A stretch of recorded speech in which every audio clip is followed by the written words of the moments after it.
Bem, nós vamos começar com a aula de hoje a falar de um tema extremamente importante quando a gente pretende desenvolver sistemas que sejam comercializáveis, que é interfaces gráficas. Até agora, o que nós temos feito é simplesmente escrevendo programas relativamente simples, onde a gente executa esse programa através de um console e a gente digita valores de entrada para esse programa e os resultados são impressos na mesma console. Embora isso funcione, isso do ponto de vista da usabilidade do programa, deixa um pouco a desejar, porque as pessoas estão acostumadas com um sistema um pouquinho mais bem acabado. E aí é que entra a necessidade da gente utilizar interfaces gráficas. Tá? Então, toda aplicação moderna, ela requer uma interação constante entre o usuário do programa e o processamento que está sendo executado. Tá? Então, a ideia é que a aplicação, normalmente, ela apresenta uma ou mais janelas com elementos gráficos que vão comandar as ações e especificar parâmetros, desenhos, exibição de gráficos, etc. Existem uma série de sistemas de interfaces disponíveis no mercado, modernos. Eu posso citar os principais, o Qt, que é um sistema profissional, que é o sistema de interface utilizado pelo KDE. Tem também o GTK, que é o sistema utilizado pelo GNOME, WX Windows, e o que a gente vai tratar nesse curso é conhecido como TK. O TK, embora ele seja um sistema de interface antigo, ele não é um sistema recente, ele é um sistema da década de 90, ele possui todos os elementos que a gente vai precisar aprender para conseguir escrever programas que lancem mão de interfaces com o usuário. Então, num ponto de vista didático, o TK tem algumas vantagens, principalmente a simplicidade de utilização e o fato que ele já vem dentro do ambiente Python, ou seja, quando a gente instala o Python no Windows, no Linux ou no Mac, o TK já vem, o tkinter, já vem disponível dentro do nosso ambiente. Então, o Python vai possuir então, camadas de portabilidade, que a gente chama de bindings, tá? Para várias bibliotecas de construção de interface. Então, no caso do Qt, eu tenho o PyQt, no caso do GTK, eu tenho o PyGTK, tenho o WX Python e o tkinter, que é, então, a camada que vai servir de ligação entre o Python e o TK. Tá? A principal vantagem dessas camadas de portabilidade é que elas são multiplataformas, então a gente pode utilizá-las em qualquer sistema operacional, Windows, Unix, Linux, OS X do Mac. Então o programa fica extremamente portável.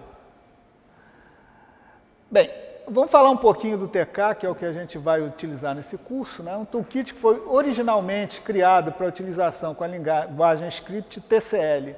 Ele é bastante leve, portátil, robusto. Ele é um tanto obsoleto, mas para desenvolver os conceitos necessários, ele é bastante indicado. Tá? Então, essa camada tkinter, normalmente ela é distribuída junto com o Python, e o TK ele não vive sem o TCL. O TCL é uma linguagem script, e eu preciso, então, de um processo TCL para conseguir executar os meus componentes gráficos do TK. Então, vai sempre existir um processo TCL rodando por trás do TK. Agora, isso não importa para a gente, isso vai ser completamente transparente. Tá? As classes e funções, então, do tkinter vão se comunicar com esse interpretador TCL para especificar o aspecto e o comportamento da nossa interface. Agora, a gente não precisa se preocupar com o TCL. O TCL é uma coisa que vai existir por trás, mas a gente vai fingir que ele não está presente. Tá? É simplesmente um processo que vai rodar por trás para que o TK consiga exibir os seus componentes gráficos. Então, a primeira coisa que a gente tem que fazer para utilizar o tkinter é importar o módulo tkinter. From tkinter, import asterisco. E aí eu vou poder usar vários elementos de interface, que a gente se refere normalmente como widgets gráficos, né, que são termos trazidos da língua inglesa. E esses componentes de interface, eles correspondem a objetos de diversas classes. Tá? Então, as principais classes, né, que a gente vai utilizar seria o frame, que é uma área retangular que permite eu agrupar determinados componentes. Botões, que são áreas retangulares que quando eu clico com o mouse eu vou executar alguma ação. Labels são rótulos indicativos de alguma informação que a gente queira passar para o usuário. Uma caixa de texto, para a gente poder digitar informação textual para a nossa aplicação. E, por fim, esse componente Canvas, que é bastante interessante, é uma caixa de desenho. Então, esse Canvas é como se fosse uma tela de um pintor, eu consigo, então, executar várias tarefas gráficas, eu consigo desenhar linhas, curvas, círculos, elipses, preencher retângulos e até mesmo fazer algum tipo de animação simples dentro desse Canvas. Tá? A posição e o tamanho desses elementos, eles são controlados pelo que a gente chama de gerentes de geometria e o TK oferece 3 formas da gente gerenciar a geometria. O PEC, que é o mais comum, que é o que a gente vai utilizar nesse curso, o Place e o Grid. O Grid permite a gente posicionar os elementos como se a gente utilizasse algum tipo de grade para localização desses elementos. Eu precisaria de coordenadas. O PEC é um sistema bastante interessante, onde eu simplesmente digo quais são os elementos de interface que eu preciso e o próprio TK se encarrega de diagramar esses elementos de interface dentro da minha janela. Então, a arrumação desses elementos dentro da minha janela é feita pelo próprio TK. Tá? Eu posso, na hora que eu invoco o PEC, eu posso dar algumas dicas de posicionamento. Se eu quero que saia à esquerda, à direita, para cima, para baixo, como argumentos do PEC. Bem, a primeira coisa que eu tenho que fazer na hora que eu vou criar um componente gráfico, né, um widget, eu tenho que informar quem é o pai desse elemento, né? É um parâmetro que a gente costuma chamar de master. Por default, esse parâmetro master não precisa ser passado, ele vai significar a janela principal da minha aplicação. Tá? Então, se eu não passar o componente master, vai ser sempre a minha janela principal. Digamos que eu queira criar um botão. Então, eu vou chamar essa classe button, vou invocar esse método button, vou passar aqui quem é o widget pai desse botão, o texto correspondente a esse botão, no nosso exemplo, vai ser cancelar, e o comando que eu vou executar. Tá? Então, eu tenho que ter aqui uma função associada ao meu botão. O TK já define uma janela principal para a gente, então o default é que o master seja none. Significa que o widget vai ser criado na janela principal. Outras janelas elas podem ser criadas se a gente instanciar um objeto da classe top-level. E no momento em que eu crio toda a minha interface, eu tenho que sempre invocar essa função main-loop, que é a função que vai ganhar controle e vai ficar gerenciando os eventos de entrada executados pelo usuário. Então, ele pode usar mouse, pode usar teclado, e essa função main-loop, então, vai ficar lendo esses eventos e tomando as ações necessárias. Vamos ver um exemplo bem simples para a gente ver como é que isso funciona. Então, a primeira coisa que eu tenho que fazer é importar o módulo do tkinter, e aqui eu vou criar uma classe que eu vou chamar de application. Né? Lembrando, então, essa classe application, a gente sabe que eu estou derivando de uma classe frame. Né? Entre parênteses, significa que eu vou derivar essa classe application da classe frame. Eu tenho que criar o construtor da minha nova classe application. O primeiro argumento é sempre o self, vocês devem lembrar disso. E o argumento obrigatório seria o master, que eu vou inicializar como none. Lembrando sempre que quando eu derivo uma classe de outra, eu tenho que lembrar de chamar o construtor da classe base. Então, eu tenho que chamar o construtor da classe frame. Então, eu vou fazer frame.init, passo o self e passo o master. Agora, eu vou criar o quê? Eu vou criar um label, que é um rótulo, né, uma mensagem indicativa, associado a um texto qualquer. O meu texto vai ser Hello World. Tá? Então, eu vou chamar esse label, né, vou associar esse label à variável message da classe application. Uma vez que eu criei o meu label, eu tenho que sempre lembrar de empacotar esse componente de interface dentro da minha janela. Para eu fazer esse empacotamento, eu tenho que fazer message.pack. Então, eu vou fazer self.msg.pack e esse label vai ser empacotado dentro da minha janela. Tá? Depois eu vou criar um botão. Esse botão vai ser salvo na variável by. Aqui está o texto do botão e o comando associado ao botão. Ou seja, quando eu clicar nesse botão, o meu programa vai terminar. Eu vou executar a função quit. Novamente, criei o botão, eu tenho que empacotar esse botão dentro da minha janela. Tá? Vou dar um self.by.pack. Uma vez que eu criei a minha classe, agora eu tenho que instanciar um objeto dessa classe application. Estou salvando, então, esse objeto na variável app. E não posso esquecer de chamar o main loop para ganhar controle da aplicação e ficar tratando os eventos gerados pelo usuário. Vamos ver o que sai. Vai sair exatamente essa forma aqui.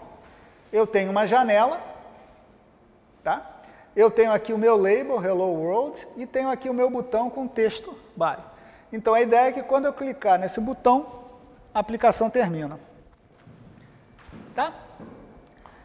Então, é um exemplo bastante simples, mas permite a gente criar um elemento bastante utilizado, que é o botão.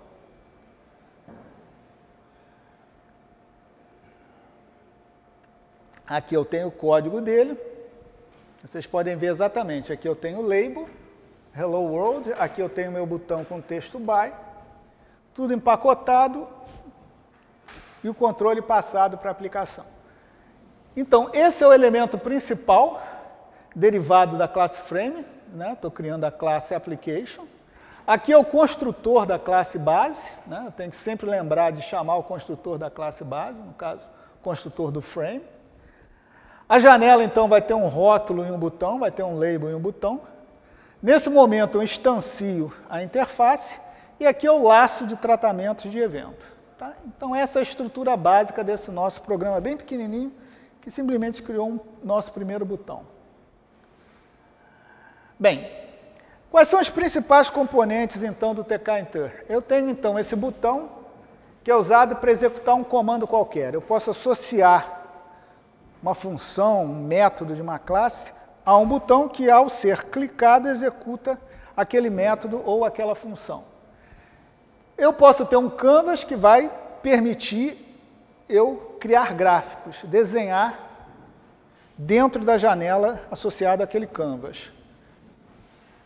Posso ter um check button que representa uma variável que normalmente tem dois valores distintos, né? Verdadeiro ou falso, sim, não, alguma coisa desse tipo. A gente chama de check button. O Enter é o que permite a gente fazer a entrada de texto. Eu digito um texto pelo teclado e recebo esse texto na minha aplicação. O Frame é simplesmente um agrupador de widgets, é uma área retangular que serve para me facilitar a composição, a diagramação da minha interface gráfica. Eu posso criar quantos frames forem necessários. O Label, então, mostra o texto ou uma imagem, o Label também pode ser uma imagem, então ele pode transmitir uma ideia de alguma coisa que a gente precise informar o usuário de maneira textual ou gráfica. E, por fim, o list box, né, mostra uma lista de alternativas. Tá? Ele pode ter um comportamento de um check button ou de um radio button. Né? Radio button seria um conjunto de check buttons. Eu posso também criar menus. Né? Eu posso ter um painel de menu, implementar menus de janela, pull down os menus, aquele que a gente clica e ele desenha uma janelinha para baixo com várias opções.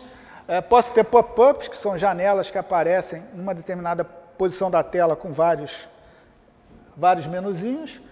Posso ter mensagens que são similares a usar um label, mas com mais facilidade para mostrar texto quebrados em linhas.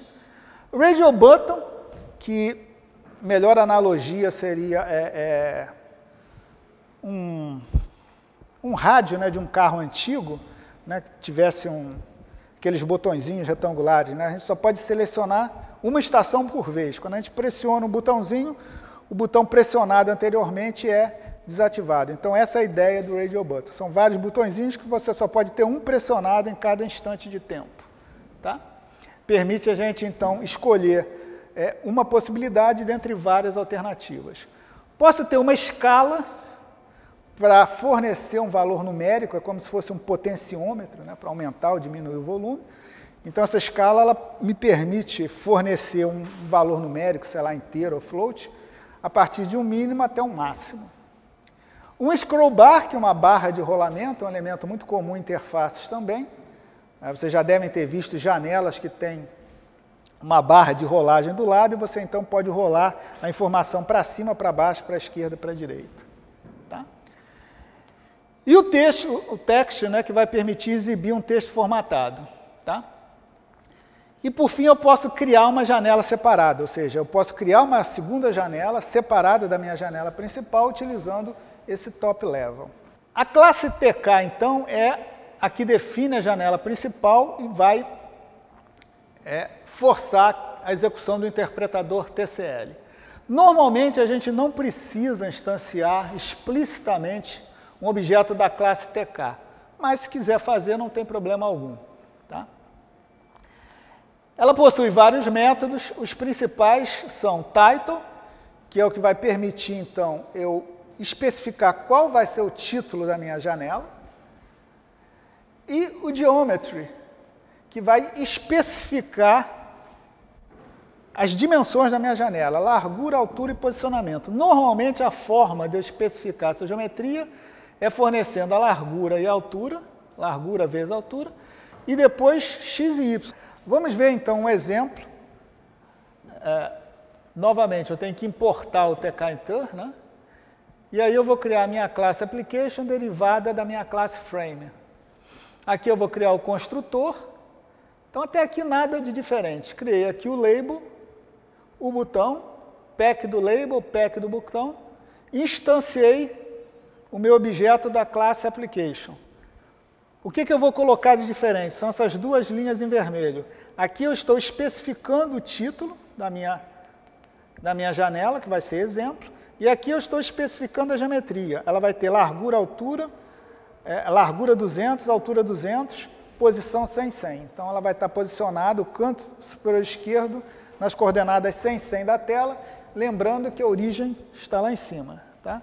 A origem, então, normalmente, quando a gente especifica alguma coisa relacionada a gráficos, é no canto superior esquerdo da tela. O 00 está lá em cima.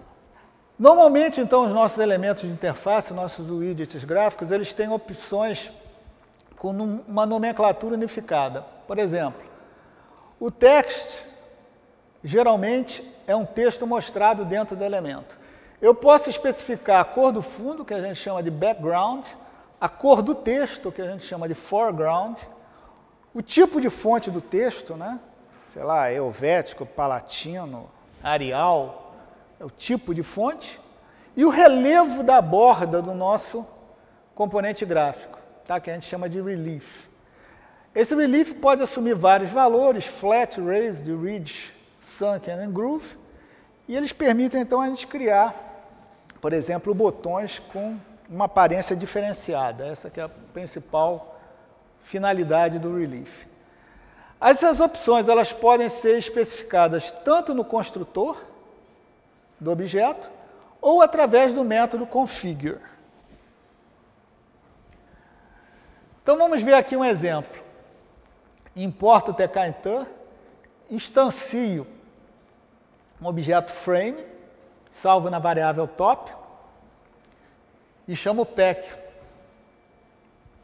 Depois crio um label, salvo na variável rótulo. Esse label, então, tem o texto rótulo exemplo, e a cor do texto vai ser azul.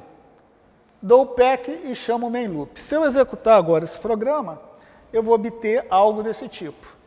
Ou seja, eu tenho uma janela com um único rótulo desenhado em azul, rótulo exemplo. Agora, se eu chamar o método configure da classe rótulo, o que eu vou ter? Eu vou passar como argumento o relevo, o fonte do texto, eu vou usar fonte Arial tamanho 24 bold. Vou especificar a largura da borda como sendo 5 e a cor do fundo como sendo amarelo. Se eu executar agora com essas modificações, vou obter algo desse tipo. Então, eu tenho a cor do fundo em amarelo, tenho o rótulo em azul e aqui eu tenho um relevo diferenciado colocado ao redor do meu rótulo. Então, o método configure, ele tem esse formato básico. Eu tenho opção igual a um determinado valor. Tá? Com isso, eu modifico os valores dos atributos. Tá? Eu posso também invocar o método configure passando simplesmente o nome de uma opção.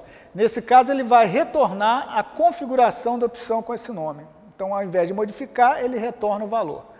Essa configuração, então, ela é uma tupla com 5 valores. Nome do atributo no banco de dados. Esse X11 aqui isso tem a ver com Linux, com o sistema gráfico do Linux. Nome da classe no banco de dados, novamente, no X11, tem a ver, então, com o sistema gráfico em Linux, ambiente Unix. E o objeto que representa a opção. E, por fim, o valor corrente da opção. Se o configure ele for usado sem argumento algum, ele vai retornar um dicionário com todas as opções disponíveis. Tá? Alternativamente, eu posso pedir especificamente o valor de uma opção usando o método cget. Então, vamos ver aqui um exemplo como é que isso funciona. Imagina que eu digite no interpretador Python, né, usando o exemplo anterior, né, que já criava o rótulo para a gente, rótulo.configure relief igual a read. Tá? Ou seja, eu mandei colocar para o meu atributo relevo o valor read. Agora, se eu der rótulo.configure relief, ele vai retornar a informação dos atributos. Então, ele vai imprimir algo desse tipo. Ele vai imprimir uma tupla com relief, e aqui um índice dentro de um objeto. E, por fim, novamente, essa string read. Tá? Eu posso chamar dessa maneira também rótulo.configure, abre e fecha parênteses, relief. Tá? Vai fornecer a mesma informação. Se eu botar agora 4 aqui dentro, ele vai imprimir o quarto valor, 0, 1, 2, 3, 4, que é read. Tá? Ou eu posso chamar diretamente rótulo.cgetRelief, ele vai também me retornar read. Então, eu consigo obter o valor de qualquer atributo através de uma dessas técnicas. Então, todos os elementos de interface ocupam uma área retangular da janela. Então, a posição e o tamanho de cada elemento é determinado por um gerenciador de geometria. Tá? Esse elemento ele não vai aparecer enquanto não for informado ao gerenciador. Tá? A geometria resultante, então, ela vai depender de vários fatores, das propriedades dos elementos, opções que eu passo para o gerenciador e do algoritmo utilizado pelo gerenciador. Nesse nosso curso, a gente normalmente vai utilizar o gerenciador PEC. Então, a gente sempre vai usar o PEC para posicionar, para diagramar os nossos elementos de interface dentro da nossa janela. Essa aqui é a ideia. Tá? Diferentemente de outras interfaces, que normalmente você tem um menu, arrasta o elemento de interface para uma área retangular, posiciona e especifica o tamanho diretamente com o mouse, esse gerenciador do tipo PEC do Python é um pouquinho diferente. Você simplesmente diz que quer um elemento de interface e o PEC se encarrega de diagramar e estabelecer as dimensões necessárias de acordo com o contexto corrente. Tá? Então, o algoritmo que a gente vai usar para invocar o PEC consiste em empacotar os filhos de um elemento pai segundo o lado. Né? Para eu poder informar como eu quero, mais ou menos, que os elementos apareçam dentro da janela, eu tenho que informar alguma algum tipo de orientação. No caso do TK, essa orientação é bastante simples. Eu vou dizer se eu quero que saia do lado direito, esquerdo, para cima ou para baixo. Tá? Então, os lados possíveis são top, left, right e bottom. E eu devo imaginar que um elemento filho, quando ele escolhe um lado, ele toma aquele lado, gera uma cavidade resultante que é o lado oposto. Tá? Então, a cavidade disponível fica restrita ao lado oposto. Isso é bastante intuitivo e a gente vai ver um exemplo que a gente vai entender direitinho o que está acontecendo. Então, vou criar um frame, empacotar esse frame, e vou criar 4 labels, A, B, C e D. O texto dos labels vão ser A maiúsculo, B maiúsculo, C maiúsculo, D maiúsculo. E, novamente, eu vou empacotar cada um desses labels usando lados distintos. Então, o primeiro lado é left, o segundo bottom, o terceiro right e o último top. Por fim, eu vou executar um comando for, tá? E vou usar o método configure para especificar o relevo, a borda e o tipo de fonte utilizada. Por fim, eu chamo o main loop. O que acontece aqui? O que eu vou obter vai ser algo desse tipo. Tá? Eu tenho aqui os meus 4 labels. Mas por que a diagramação apareceu dessa forma? Porque o primeiro label que foi criado foi o label A. Eu disse que ele fica do lado esquerdo. Então, a cavidade que sobrou é a cavidade do lado direito. Então, tudo que eu colocar daqui para frente vai ocupar essa cavidade vazia que está do lado direito. O próximo label é o label B. Eu mandei ele colocar no fundo. Então, ele tomou esse espaço aqui do fundo, sobrou a cavidade superior. Depois, eu coloco o C do lado direito e o D apareceu no único lugar que sobrou. Então, eu consigo criar uma diagramação simplesmente dando essa informação de posicionamento dentro da minha janela. Tá? Se eu esticar a janela, né, se eu pegar o mouse e esticar essa janela, vocês vão ver que os labels continuam mantendo a mesma orientação relativa. Eu aumentei a área, mas eles continuam com a mesma diagramação. Tá? Então, por default, o PEC ele não redimensiona os filhos quando o pai é redimensionado. Tá? Foi o que a gente viu no exemplo anterior. Eu redimensionei a janela principal, que seria o pai, agora os filhos não foram redimensionados como consequência. Eu posso redimensionar os filhos? Obviamente posso, mas eu tenho que usar opções, métodos diferentes. Então, se eu quiser redimensionar os filhos, eu vou usar então o método expand, onde eu passo um booleano. Se esse booleano for verdadeiro, indica que o filho deve tomar a cavidade disponível no pai. Caso contrário, ele toma o espaço necessário, que é o comportamento default. Então, por exemplo, eu posso fazer fill, tá? Passar aqui none, x, y ou both. Ou seja, eu vou preencher na direção x, na direção y ou em ambas as direções. Tá? Então, esse método ele indica que o desenho do elemento vai preencher todo o espaço alocado. Tá? X e y na largura, both, largura e altura, e none indica o comportamento default, que é não ocupar a área toda. Então, vamos fazer mais um exemplo. Tá?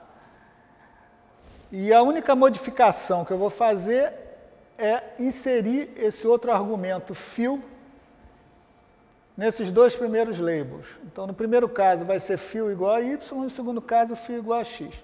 O resto é exatamente a mesma coisa. Se eu agora rodar o novo exemplo, eu vou obter algo desse tipo aqui. Tá? Reparem, então, que o label A agora ele ocupou todo o espaço disponível na altura, porque eu mandei preencher em relação a y, e o label B preencheu toda a largura. Então, criei uma diagramação diferente da anterior. Se eu agora esticar a janela, né, eu vou ficar com os meus labels com essa configuração. Tá? Então, agora eu tenho o A esticado em Y, B esticado em X. Agora, fazendo mais uma pequena modificação, eu vou colocar agora aqui nessa chamada do PEC, fill igual a bolsa, spend igual a true. Tá? É a única modificação que eu vou fazer. O resto é a mesma coisa. Se eu executar agora o meu programa, eu vou obter isso aqui. Agora, se eu esticar a janela, a diagramação muda. Lembram que eu tinha falado para vocês que redimensionar a janela do pai não redimensiona os filhos, a não ser que eu faça isso aqui, expand igual a true. Nesse caso, quando eu redimensiono a janela do pai, eu vou redimensionar os filhos. Agora, reparem que o label A ocupou toda a dimensão Y e o label B na direção X. O D e o C permaneceram como estavam. Então, eu, chamando os métodos apropriados, tá, eu consigo, de certa forma, controlar exatamente a posição e o dimensionamento de todos os meus widgets gráficos. Tá? O que costuma ajudar para ter uma diagramação um pouquinho melhor? Eu posso utilizar frames para agrupar componentes gráficos em áreas retangulares e, obviamente, a ordem que eu chamo essas coisas também pode alterar o posicionamento. Então, a pessoa com um pouquinho de prática, usando frames, controlando a ordem e usando essa noção de cavidade, eu consigo, normalmente, colocar esses elementos gráficos na posição que eu quiser. Tá? Aqui, eu estou mudando, então, o PEC do label A e do label B, colocando spend igual a true, fill igual a y, spend igual a true, fill igual a bolsa. Eu vou obter algo desse tipo. Tá? Então, mandei expandir, no caso do B, em ambas as dimensões. Tá? Eu falei que a gente pode usar frames, que são áreas retangulares, para ter um controle melhor do posicionamento desses elementos de interface dentro da minha janela. Então, vamos ver um exemplo aqui utilizando a classe frame. Tá? Eu vou criar aqui um frame, salvar na variável top, e vou dar um pack nesse frame, usando fill igual a bolsa, spend igual a true. Agora, vou criar aqui um outro frame dentro do top. Então, o pai desse frame é esse frame top, que eu já criei anteriormente. E vou dar f.pack fill igual a x. Agora, quando eu criar os meus 4 labels, os 3 primeiros eu vou especificar que o pai é o frame f. E o último vai ser o top. Tá? Aqui eu vou fazer um for aqui para fazer a configuração dos meus elementos, relevo, largura, tipo de fonte.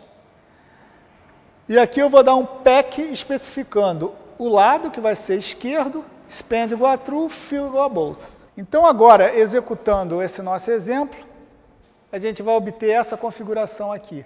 A, B, C, D. Se eu esticar agora a janela com o mouse, os elementos vão ser redimensionados. Então, o D esticou na direção X e na direção Y, e aqui eu tenho o A, B, C e o D esticando na direção X, que foi exatamente o que eu pedi. Né? Todos esses 3 que foram colocados dentro do frame F, eles esticam na direção X. Tá? O próximo tópico que a gente vai estudar é programação com eventos. A gente vai ver isso com detalhes na próxima aula e ficamos por aqui.